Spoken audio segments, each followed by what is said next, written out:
₹150 के चाइनीज़ झालरों को आग लगा के टिकटॉक व शेयर इट जैसे ऐप को डिलीट कर चाइनीज़ अर्थव्यवस्था को खरोच पहुंचाने की कोशिश कर चुके हों, तो आइए हम जानते हैं कि वास्तविक तौर पर कैसे बाइकाट चाइना की इस मुहिम को भारत ही नहीं बल्कि पूरे विश्व में सफल बनाया जा सकता है, क्योंकि भारत के पास वह अपार क्षमताएं हैं जो पूरे विश्व के सामने चीन के विकल्प के तौर पर खुद को प्रस्तुत कर सकता है। बस हमें सही दिशा में मेहनत करने की ज़रूरत है। बाइकाट चाइना से आगे बढ़ते हुए हमें मेक इन इंडिया को सफल बनाने का उपाय जानना है। इसके लिए आप नॉलेज हब के साथ बने रहें। अपने देश की अपार जनसंख्या का सकारात्मक प्रयोग करते हुए चीन ने विश्व को अपना बाजार बना लिया है। विश्व के 60% लग्जूरियस ब्रांड की मैन्युफैक्चरिंग कर चीन जहां अमेरिका और यूरोप जैसे देश से अच्छा खासा कमाता है, तो वहीं एशिया और अफ्रीका जैसे देशों में सस्ता प्रोडक्ट बेचकर अपने देश की 140 करोड़ जनसंख्या की बेरोजगारी को दूर करने का सफल प्रयास किया है, जिसकी वजह से चीन की तानाशाही कम्युनिस्ट सरकार को अपने देश की जनता का कम से कम विद्रोह सहना पड़ा है।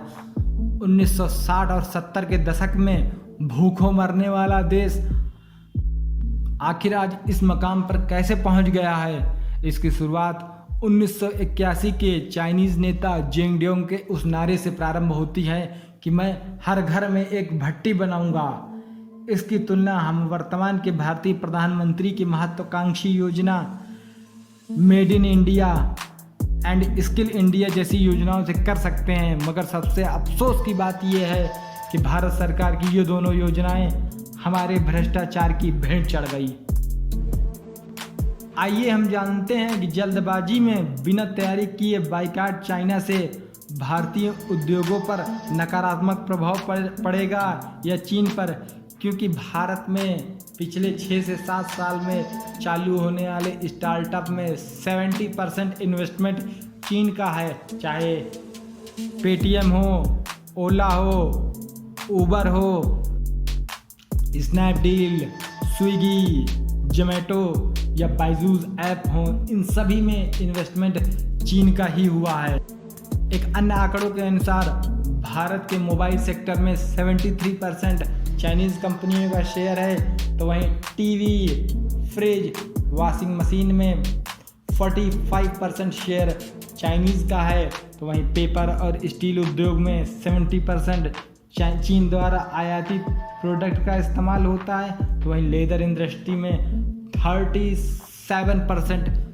चीन द्वारा आयातित होता है। वहीं भारत जो कि विश्व का तीसरा सबसे बड़ा फार्मास्यूटिकल इंडस्ट्री है, यानी कि दवाई उद्योग, भारत में बनने वाली दवाओं में 68% रॉ मटेरियल चीन से आयातित होता है।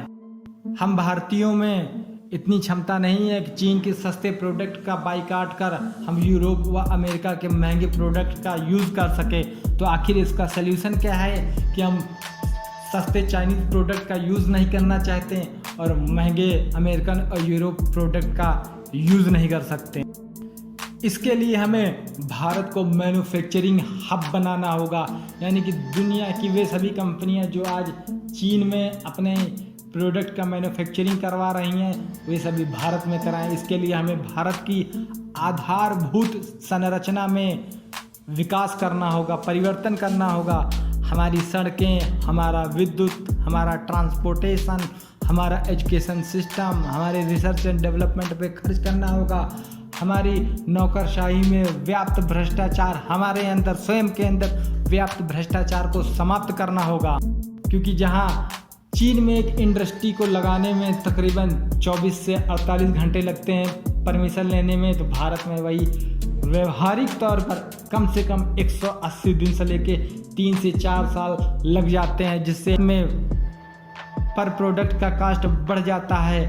भारत में व्याप्त भ्रष्टाचार की वजह से कई भारतीय उद्योगपति जो भारत के ही हैं, उन्होंने अपना हेड ऑफिस सिंगापुर और मॉरिशस जैसे देश में बना रखा है, मगर वो अपना बिजनेस भारत में ही करते हैं। तो इसलिए हमें अपनी नौकरशाही में, अपने लेबर लॉ में रिफॉर्म करने की ज़रूरत है, अपने आधारभूत संरचना में परिवर्तन करने की ज़रूरत है। साथ ही हमें अपने रिसर्च एंड डेवलपमेंट पर बहुत ध्यान देने की ज़रूरत है। चीन जहां पर अपनी कुल जीडीपी का 2.5% खर्च करता है, तो हम भारत में मात्र अपनी कुल जीडीपी का 0.7% ही खर्च करते हैं, जिसका आप अंदाज़ा सिर्फ मोबाइल सेक्टर के एक आंकड़े से लगा सकते हैं। भारत में 13 मोबाइल कंपनियां ऐसी हैं जो भारतीयों द्वारा ही इस्टेब्लिश गई हैं। मैं आपसे पूछना चाहता हूं कि आप इनमें से कितनी कंपनियों के नाम जानते हैं और कितने मोबाइल हैं जो आप यूज़ करते हैं मेड इन इंडिया के। क्यों?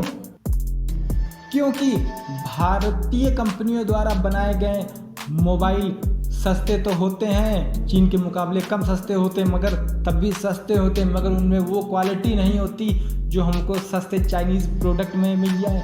हालांकि महंगे मोबाइल ब्रांड एप्पल और ब्लैकबेरी हमें ये सुविधाएं उपलब्ध कराते हैं, मगर क्योंकि उनकी कॉस्ट इतनी ज़्यादा होती इसलिए हम उनको नहीं लेते। भारत की 13 मोबाइल कंपनियों को टोटल शेयर मार्केट मिला दे तब भी 13% नहीं बनता है। क्यों? क्योंकि हम रिसर्च एंड डेवलपमेंट पे खर्च नहीं कर रहे हैं। हमें रिसर्च एंड डेवलपमेंट पे खर्च करना होगा, सरकारों को खर्च करना होगा, प्राइवेट इंडस्ट्रीज़ को खर्च करना होगा, आधारभूत संरचना पे अच्छा खासा जोर देना होगा। हमें अपने एजुकेशन सिस्टम को प्रोडक्टिव बनाना होगा। हम लोग सिर्फ रेक्टिफिकेशन पे लगे रहते हैं, हम लोग सीखते नहीं हैं, हम लोग सिर्फ वर्ल्ड के मार्केट को समझने की कोशिश ही नहीं कर रहे हैं कि आखिर में कैसे हमारे उद्योग इस्टेब्लिश्ड हों। क्योंकि हम अगर मान लेते हैं, क्योंकि एक आंकड़े के अनुसार मैं आपको बताना चाहूँगा, एक आंकड़े के अनुसार कि चीन अपने द्वारा किए गए कुल एक्सपोर्ट का सिर्फ 3% भारत में एक्सपोर्ट करता है। अगर हम वो 3% पूरी तरीके से रोकना भी चाहें तो भारत में जो वो स्टार्टअप कंपनियों के ज़रिए इन्वेस्ट किया हुआ है उसको हम नहीं रोक सकते। WTO की पॉलिसी के विरुद्ध है। हालांकि मैं आपको एक बहुत ही बड़ी बात बताना चाहता हूँ यहाँ पर कि हम भारतीयों ने जितने चाइनीज़ ऐप्स को बैन किया है, इसमें भारत सरकार की बहुत बड़ी दृढ़ निश्चय तो है ही, साथ में इसमें अमेरिकी गवर्नमेंट का भी थोड़ा बहुत हस्तक्षेप है, क्योंकि अमेरिका भी ऐप्स बनाता है। अमेरिका, क्योंकि गौर करें आप, भारत ने उसी प्रोडक्ट को बैन किया है जो उतने ही प्राइस में, उतनी ही क्वालिटी के हिसाब से अमेरिका दे सकता है, मगर क्योंकि Xiaomi, ओप्पो जैसे मोबाइल लगातार इंडिया में आए दिन लॉन्च हो रहे हैं, हर 2-2, 3-3 दिन पे लॉन्च हो रहे हैं, क्योंकि अमेरिका वह प्रोडक्ट भारत में नहीं बेच सकता है। अगर हमें वाकई चाइना करना है तो हम सिर्फ 2-2.5% को ना ध्यान दें।